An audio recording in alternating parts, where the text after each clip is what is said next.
This is the After Party, live with Kim McAllister. Pick a couch, grab a drink, and settle into the conversation.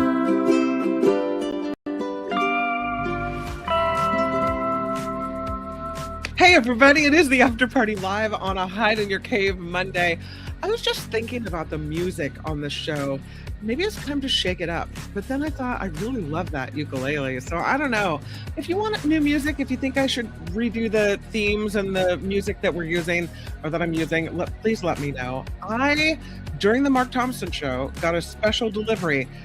My family brought it into the office/studio here, and I'm super excited to share with you that I got a little package from Sweet Petite B and C. The email is sweetpetitebandc@gmail.com if you would like to place an order. But here is what I got. I think I have pictures that I popped in here. Oh my goodness. Look at this. And I got a letter. She sent me a letter, and the envelope says, Kim, my favorite McAllister. Nice touch. I like it. And inside, Elise writes, here are a few samples. I'll get your actual order out early next week. Thank you for the support. Truly appreciate it. Elise from Sweet Petite. Is that not the sweetest? So this is her, she's kind of testing whether things are shipping okay. And nothing shifted during delivery. Everything looks wonderful. She sent me the cocoa nibs. I got the shortbread cocoa nibs, snickerdoodles, and some type of lemon something, very lemon crinkle. And she has professional labels and everything. Super cool. So that's Sweet Petite Bakery. And let me show you again what she's got here. This is Sweet Petite Baking and Confections. I forgot what the C stood for. Here's the spring menu. If you are having trouble reading it and you want me to forward it to you, please send me an email and I'll send this your way. Sweet Petite Baking and Confections. Or you could just go ahead and email Elise. She's at sweetpetitebandc@gmail.com, and she can send you out the flyer as well. But it looks like she's got it down. The package arrived wonderfully, and I already ate a cocoa nib, and it was delicious. So that's awesome. Thank you so much for the package. And the really nice note. I appreciate it. That's Sweet Petite. I will say, I want you guys to know that she's not sponsoring the show at all, but I really want to showcase, especially this wonderful community of listeners. If you have a business, you have something you want publicized, I want this to be a place where we can make that happen and share it with the group. Not that there's a gazillion listeners, viewers to this show, but every moment, every, person that you get the word out to helps, because you don't know who she's going to forward. Someone will forward that to, etc. Okay. Guess what? The Tourons are back. And this is kind of, drunk ladies doing their drunk lady things. I don't know. This happened in Italy where there was one of these bachelorette trips. Destination trips. Oh yeah, let's go to Italy for the bachelorette party. All right. It sounded like a good idea until the ladies started drinking and challenging each other to do wild things. You're looking at the Fountain of Neptune in Florence. This is a fountain and a statue, historic in nature, that has been damaged by the bachelorette shenanigans. Apparently, one of the bride party members was dared to grab the marble statue's male member, did so, and did some damage.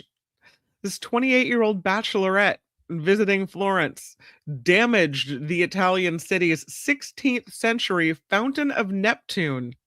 Gonna cost about $6,000 to fix that one up. This fountain was commissioned in 1559 by the Florentine Duke Cosimo I, known as Cosimo de' Medici, or if you watch the show, Medici, of Tuscany's Medici dynasty.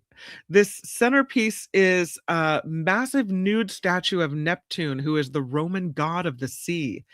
14 feet tall, This white marble statue surrounded by carved horses and nymphs and seashells. It's really beautiful.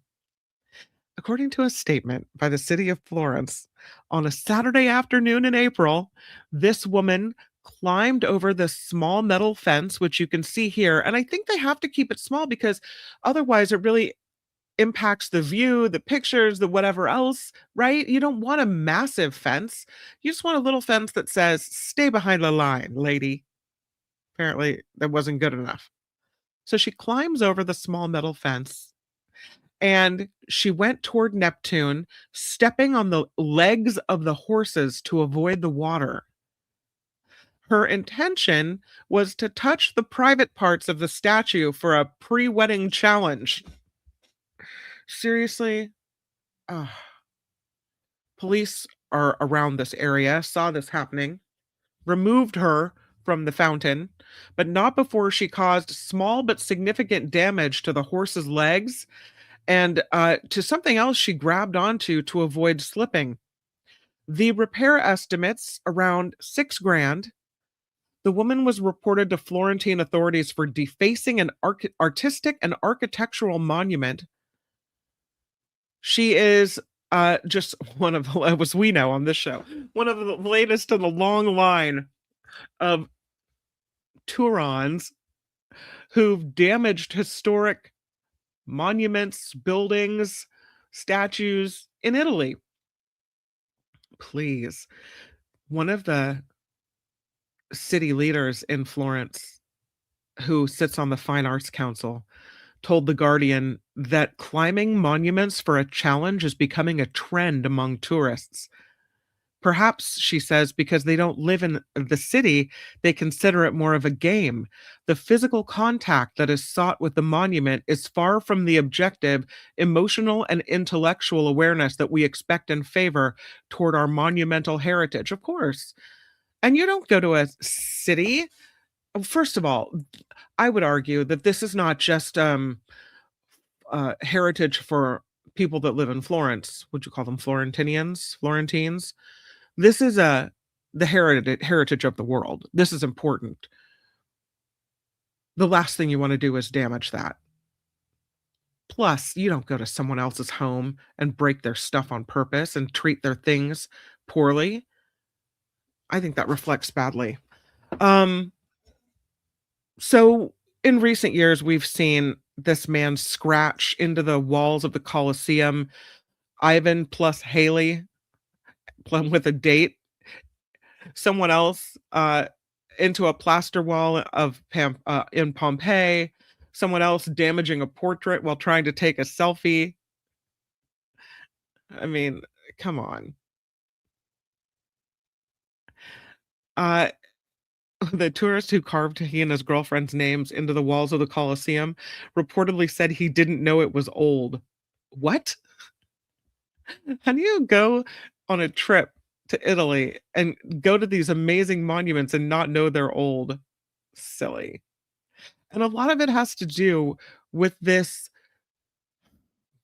um, desire to show up on social media and get clicks on social media. And people go to these places and they're looking to do something that's going to grab attention. The quote from the Mirror is, "While people have always taken photos on vacation, the focus has shifted from capturing memories to creating shareable moments, often with the aim of garnering likes, followers, and social media fame." And it's already this type of tourism can, I don't know, lead to a lesser experience for the people around. Everyone's doing their selfie and got the selfie stick and whatever else. But they just add to the destruction of things. Really not cool. So now we have this bridal party challenge where, in trying to grab the male member of King Neptune, $6,000 is not a lot when you talk about the damage that could have been done to this historic sculpture. But I hope there's charges brought and fines, and it will be a lot more costly than that. Send a message. Make sure people know. And sadly, put up a sign, right?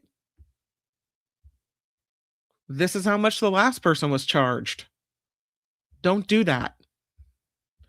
And I wanted to check in on the chicks, the little eaglets. They're so cute. There they are being fed in the nest. Jackie and Shadow's chicks. They don't have names yet. They're still working on the naming situation.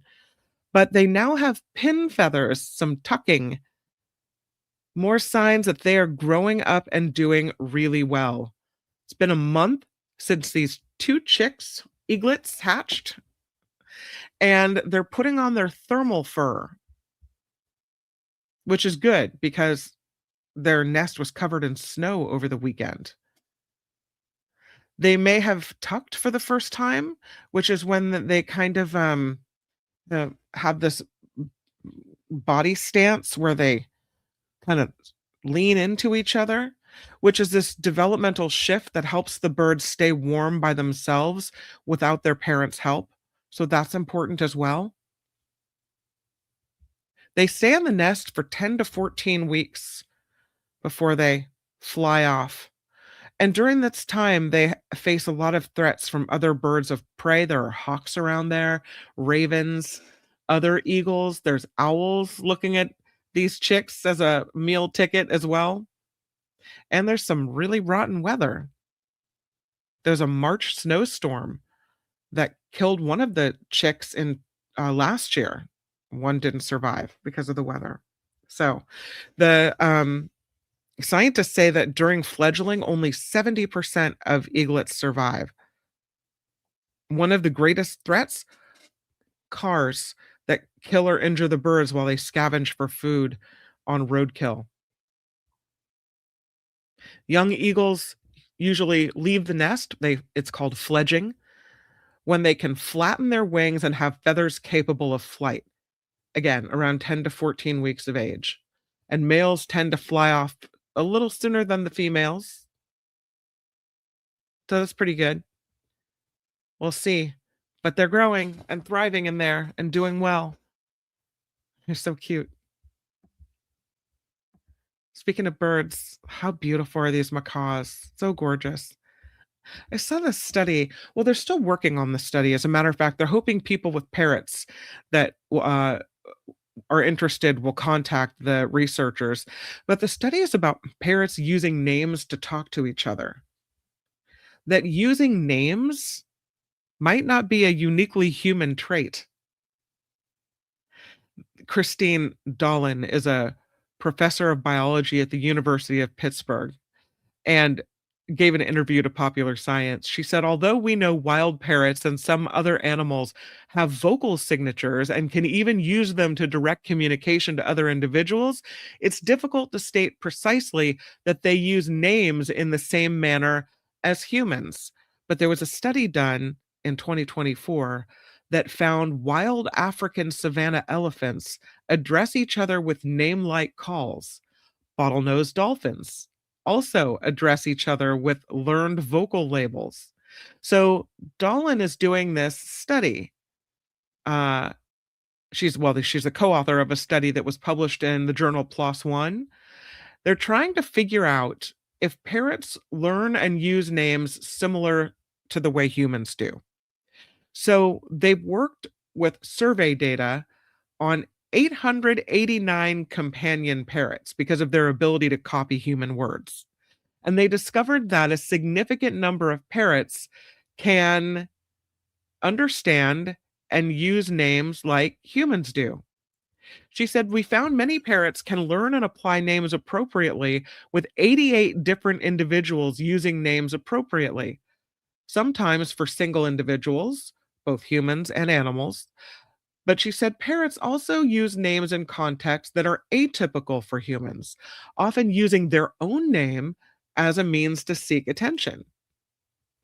Proper names help people manage complex social interactions, and apparently these animals are really social creatures. So they're looking at how wild parrots could apply their vocal learning abilities. What do they do with that? She said parrots are very social animals with impressive mimicry abilities. If they can learn and use names appropriately in captivity, it wouldn't be a surprise then to learn that they're engaging in similar behavior in their wild flocks. So they're still collecting the data. They say if you have a chatty parrot that you live with, you can participate by sending information through the Many Parrots Project. And that is the information they're using in the study, the Many Parrots Project.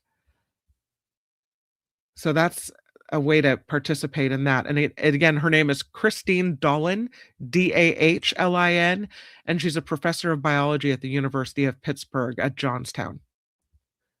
So that might be fun to participate. Speaking of animals, there's a big surf contest in California, but not right now because there are too many sharks.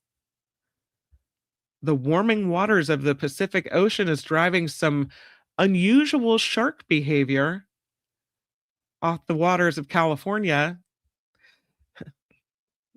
So, no thank you to the professional surf competition off the coast of Huntington Beach in Southern California, at least for right now. There's a reportedly aggressive 10-foot long shark off the coast right now. Scientists are saying that extreme marine heat wave is causing the problem, baking the Pacific Ocean. The baby white sharks arrived in February this year. That's a month earlier than normal. The older and bigger sharks are starting to follow. And every year, right about this time, the mama sharks come back from their open ocean migrations to give birth somewhere in Southern California. And then the baby white sharks show up at the beaches. The interesting thing this year is the newborn sharks started showing up a month earlier. Usually they show up in April and peak in July. They started showing up in February this year because the water is so warm.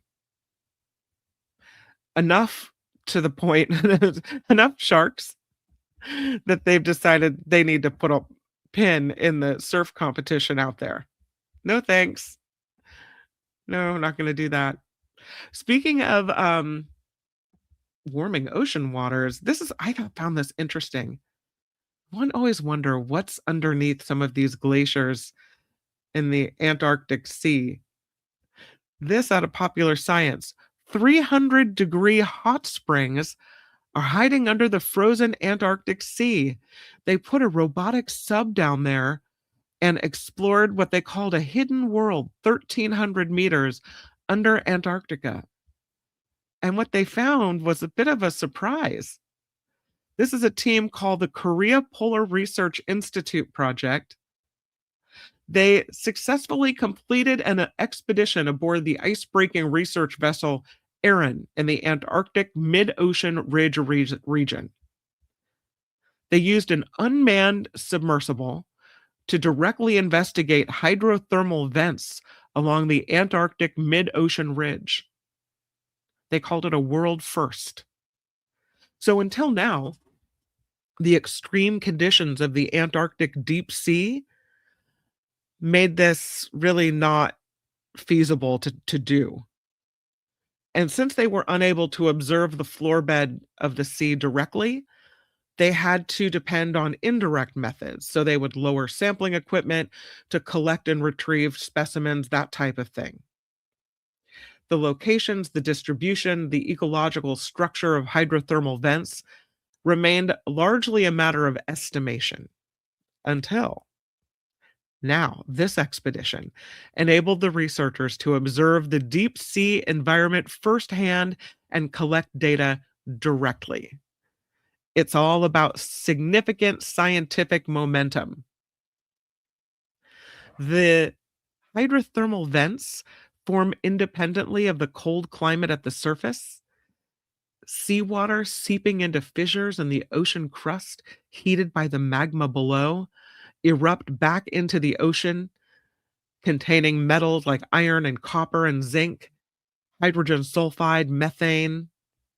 It's all about water pressure at that depth. The pressure increases by 1 atmosphere for every 10 meters of depth. So the rising fluid can stay liquid without boiling, even at temperatures exceeding 300 degrees Celsius. They say it would be difficult to argue that hydrothermal vents can meaningfully raise the temperature of the Antarctic Ocean because the fluid that's being ejected mixes really quickly with the surrounding seawater and is cooled within a very short amount of time. But they say the heat does not spread across the wider ocean. The water temperatures in the Antarctic are still governed by large scale natural forces like sunlight and the circulation of Antarctic ocean currents. Very interesting. These hydrothermal vent areas have given rise to deep sea ecosystems. Instead of tube worms and mussels commonly found at these vents in the Pacific and Atlantic, the Antarctic hosts its own distinct lineages of crustaceans, mollusks, and echinoderms.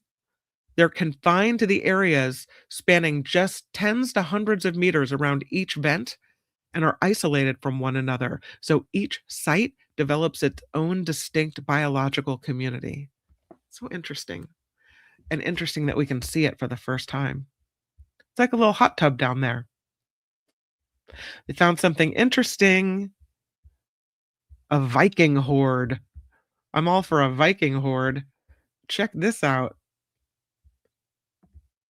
Look at those old coins found by metal detectorists. Yep. These rare Anglo Saxon coins were likely hidden from the Vikings. This hoard was likely buried sometime between 871 and 874 in what is now, and I can never say the name of this place, Worcestershire. It's a rare hoard of early medieval Anglo Saxon coins. Members of Go Detecting Limited decided that they were going to do the right thing and call the authorities. The archaeologists came, investigated, conducted a second metal detector survey, a geophysical survey, and then a more targeted archaeological excavation. And they found two more concentrations of these coins and expanded the excavation area even more. It's called the Bickmarsh Hoard. So far, they found 63 coins and other artifacts dating as far back as the Roman period. This is exceptionally unusual in this particular area, apparently. Before this Bickmarsh hoard, less than 100 of these kinds of discoveries had been documented.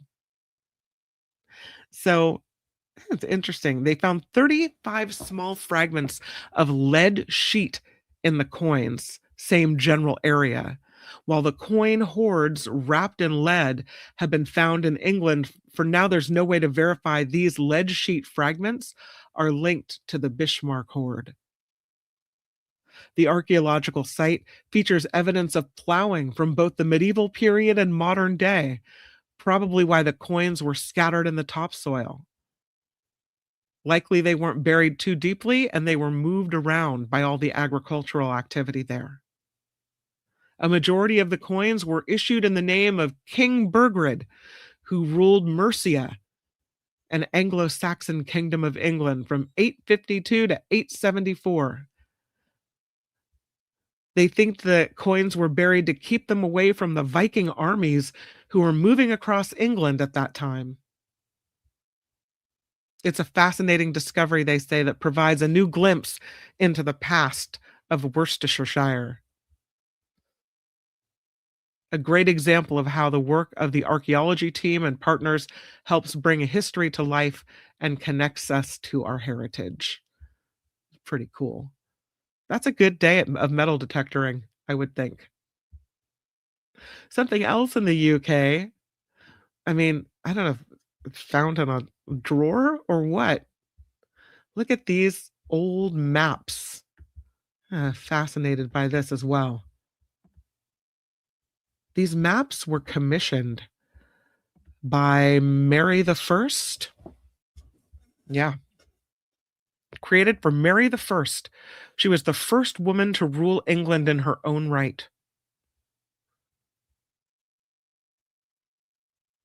The recently surfaced book once owned by Mary, is a richly bound volume from the year 1555. It's a chronicle of English history, originally commissioned by the Queen's paternal grandfather, Henry VII, but it's decorated with Mary's monogram and coat of arms, and it has 4 custom-made maps of lands claimed by the English crown, including Scotland and Ireland, and holdings along what is now the English Channel. It's dated the same year as the defeat at Calais. In the hand-drawn scenes on the maps, St. George's flag flies over Calais. It's a cartographic assertion of sovereignty that resonates, they say, deeply with the English crown's broader claims in France. The map reflects the Queen's contemporary strategic concerns and England's enduring vision of itself as a cross-channel power, even as direct control of its continental territories was slipping away. But these maps are some of the earliest known specimens of their kind. And with the text, historians say they represent perhaps the most significant artifact of Tudor intellectual history still in private hands. And they're auctioning them off. They'll go up for sale at the New York International Antiquarian Book Fair. They think they'll go for at least $1.6 million. The book has been auctioned before in 2024, went for $237,000. But now they think it's going to go for a lot more, 1.6 mil. Very interesting. The daughter of Henry VIII and his first wife, Catherine of Aragon, Mary, the first woman to rule England in her own right. She was declared illegitimate after the dissolution of her parents' marriage and eventually restored to the line of succession after her younger brother, Edward VI, died childless in 1553. There was a rival that attempted to seize the throne, but Mary managed to reclaim her crown, reigned for 5 years, tried to reverse the religious reformation introduced by her father and brother. She wanted to restore the Catholic Church. That didn't work out. But the maps are very, very valuable. There was no series of maps covering England, Scotland, and Ireland together before this time. And even then, there's only a handful of maps of Great Britain in general. So, very pricey maps, very historically important maps. That's another animal story for you. This is something I had no idea this even happened. This is a lynx soaking its prey. Camera traps reveal Iberian lynxes soak their prey. Scientists think they do it to improve their hydration or ease the transition to solid food for their cubs. They don't know.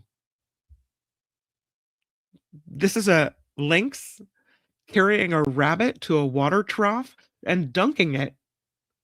This incident, one of 8 that researchers recorded among lynxes in central Spain. Fascinating. They pause, they soak their prey. Are they doing it to wash it? Are they doing it because they need water? It's a good way to. Are they doing it because it helps feed their young? The scientists don't know, but they set up this camera trap in Spain, which recorded a wild female Iberian lynx carrying this dead rabbit to the water, dunking it, and they spotted this behavior several more times. They published a study in March's journal Ecology detailing the findings. They say they're the first ever observations of a carnivore soaking its dead prey in water. And it raises the questions about how predatory species adapt to changing environments. Wai Ming Wong is the director of small cat conservation for this group called Panthera. They weren't associated with the study, but commenting on it, they said it's very interesting and surprising. Wildcats are typically thought of as highly efficient, instinct driven hunters. So seeing one of them modify how it handles prey in this way is remarkable. Now, scientists say there are other animals that dip or wash their food in water. They say the soaking enhances sensitivity of raccoons' paws, and it improves their perception of texture and helps them determine whether their food is safe to eat. They've seen it with non-human primates. Wild boars have been observed washing their food to cleanse it of sand. Birds like Goffin's cockatoos sometimes soak food to soften the texture. I haven't seen cats do it though, not until this. Fascinating. In the camera trap recordings, this unexpected behavior emerges. There's a separate incident in addition to this rabbit one where another lynx from an adjacent territory was recorded immersing prey in water. Then they saw 8 total instances of rabbit soaking by 5 different lynxes. The cats soaked the dead rabbits for around a minute each, though the longest soak was more than 4 minutes. All of the lynxes were female, and instead of feeding on the rabbits, they carried them away after they drenched them.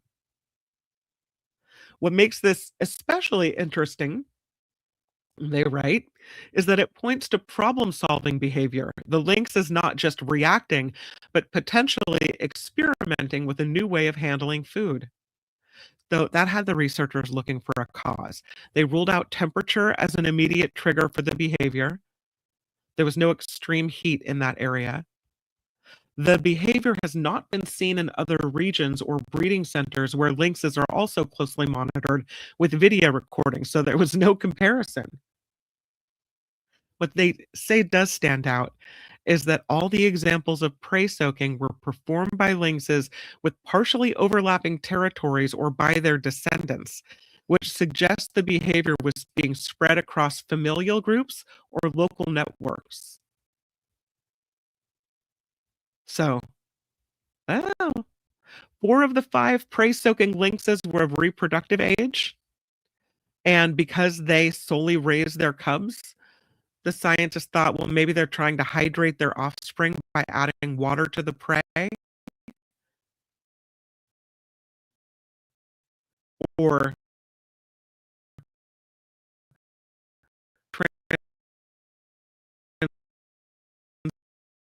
transition.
Experiments by researchers showed that a rabbit carcass soaked for 30 seconds and left in the shade retained nearly 4% of the rabbit's body weight in the water 40 minutes later. Others soak. They don't have behavior though. Ew. Preventing its name organisms in soil, and they violently thrash around with a snake-like motion when they're disturbed. The key difference between jumping worms and earthworms native to the US, the band around the body called the clitellum. No, don't. Your mind didn't go in the gutter there. On the jumping worm, it is white to light gray and it completely encircles the body. So, you don't want those. If you see those in your garden, you don't want those. The jumping worm. It is time for Hide in Your Cave Monday. We're hiding. That's it. Here it is. I have some caves that I hope we haven't seen before. I think there's at least one we have, but these pictures are so amazing that I'm willing to tolerate it.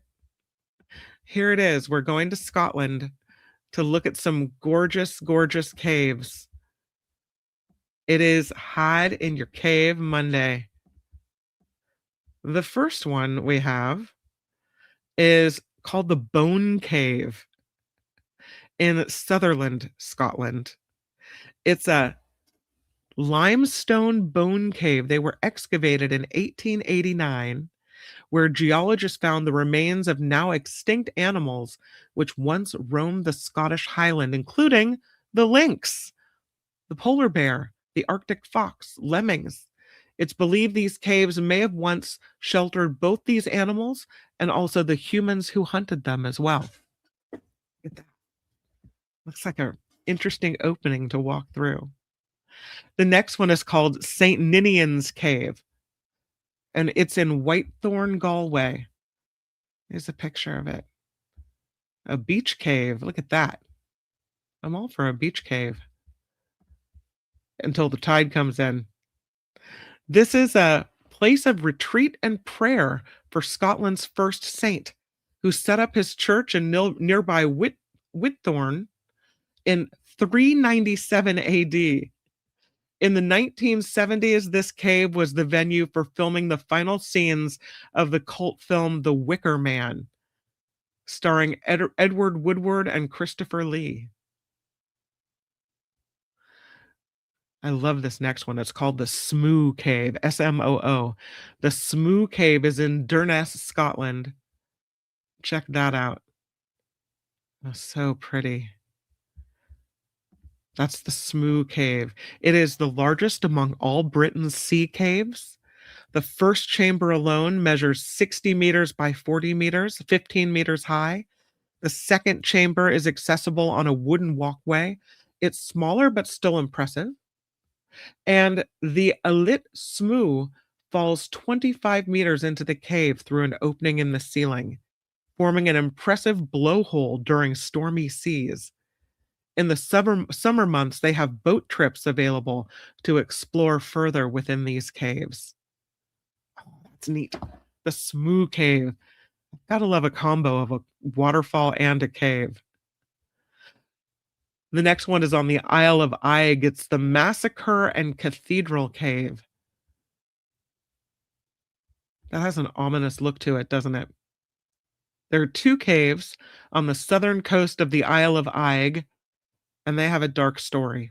In 1577, a group of MacLeods from Skye landed on the island seeking revenge for the latest act in a long-running feud with the MacDonalds. So it's the MacLeods versus the MacDonalds. The entire population of Eigg hid in the Massacre Cave for 3 days, and the MacLeods were unable to find them. But as they sailed away, they spotted a lookout and were able to follow his footsteps in the snow, which led them to the cave. The MacLeods built a huge fire, and smoke killed 395 people trapped inside the cave. Later, other MacDonalds were to exact equally bloody and ruthless revenge on the MacLeods at the Trumpin Church on Skye. The huge cathedral cave adjacent was once the site of Catholic masses. Interesting. Here's another one that looks rather ominous. It's called McKinnon's Cave. This one is on the Isle of Mull. There it is. Interesting colors on the rocks there and striations. It is the longest sea cave in this area. Reached by a short but challenging walk, the cave once regarded as one of the show places of Mull. It was visited by Johnson and Boswell. The coastal setting is superb. The walk crosses awkward, slippery boulders, and it is only accessible below half tide. The next one is called the King's Cave, and it is on the Isle of Arran. Arran. It looks pretty big in there. The historic King's Cave, one of many locations in which Robert the Bruce is said to have had his famed encounter with a spider. The cave contains Christian and pre-Christian carvings. Also worth visiting on Arran, on a more challenging section of the Arran coastal waterway, the huge Black Cave below Benenhead. This is so interesting looking in there. It's like you wonder what's back there. What are you going to find? We'll go now to the Keel Caves in Southend at the Kintyre Peninsula. Apparently, this is from whence the McAllister clan comes, the Kintyre Peninsula. I don't know if I'd walk down into that hole in the earth, would you? It looks a little scary. The Kyle Caves were inhabited for many centuries. Roman pottery was found there, rare in Scotland. They are situated near Columba's landing place at the southern edge of Kintyre. His steps carved into rock are found nearby. His steps. The next one, Tralagill Caves, also in the southern area. Another just hole in the earth. The Tralagill cave system is Scotland's largest and favored destination for skilled, experienced cavers. There are 3 main entrances. One has a fearsome water slide, one where water can be heard but not seen, and then there's one with the kind of pothole above. That's this one. Exploring the caves beyond the first chamber is very dangerous.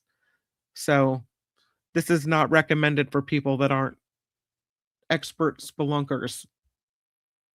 This next one is called the Crucifixion Cave. It's on Devar Island, also on the Kintyre Peninsula. Sure is a beautiful, picturesque scene. Try to even up the white on each side there. Nope. Can't quite get it even. It offends me if it's not. That's better. Okay. Walking across the tidal sands to Davar Island requires careful study of the tide tables, but this crucifixion cave is worth the reward. In 1887, a painting of the crucifixion inside was discovered by a fisherman who thought it must be the work of a miracle. The painting, though, was made by a local art teacher. His name was Alexander McKinnon, and he said the image came to him in a dream. He returned to the area a number of times to retouch the painting. Restorations continue to this day at the Crucifixion Cave at Devar Island in Kintyre. Then there's Prince Charlie's Cave and the Spar Cave. This is on the Isle of Skye. It's not a bad cave. You can walk right through it. These 2 caves are both on the Elgall Peninsula of Skye. This is where Bonnie Prince Charlie spent his last night on Skye before escaping by boat once more in the first cave. There's a smaller tidal cave on the way here as well.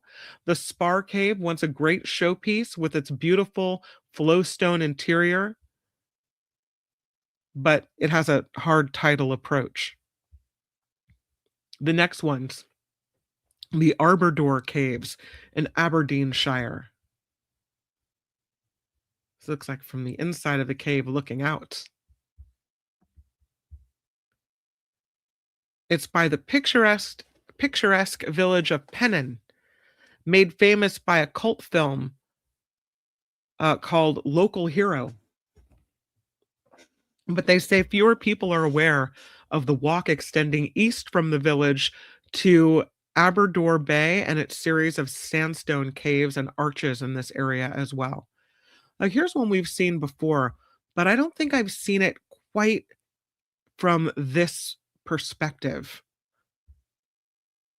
This is a really special cave. This, of course, Fingal's Cave on the Isle of Mull. And we've been here before, but I don't think we've seen it from afar like this. This is so pretty.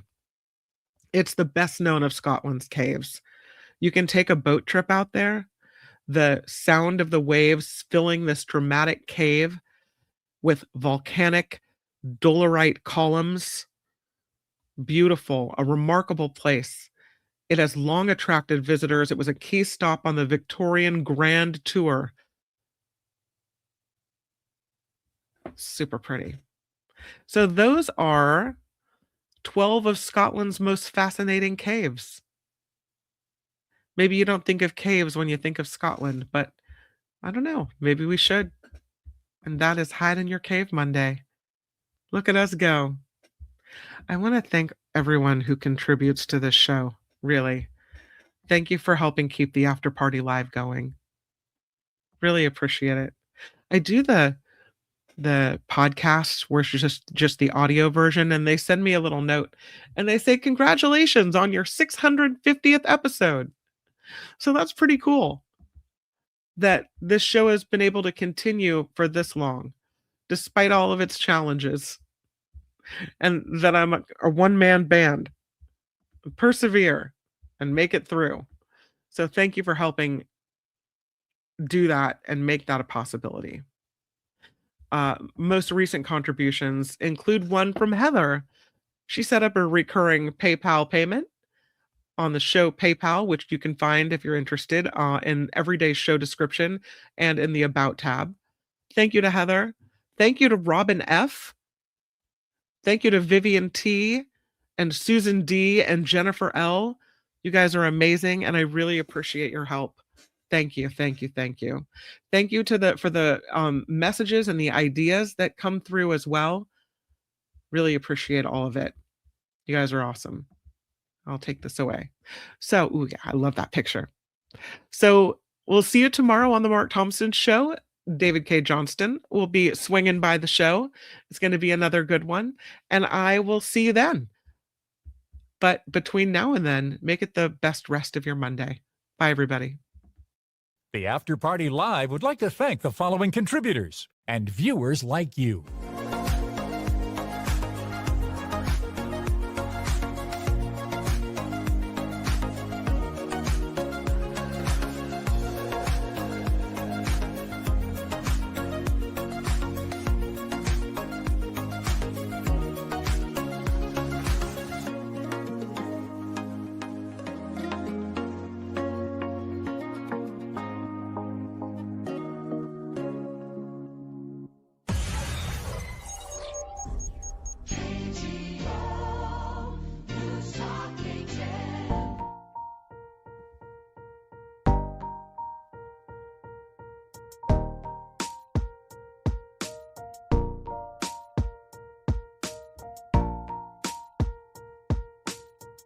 I see what you did there.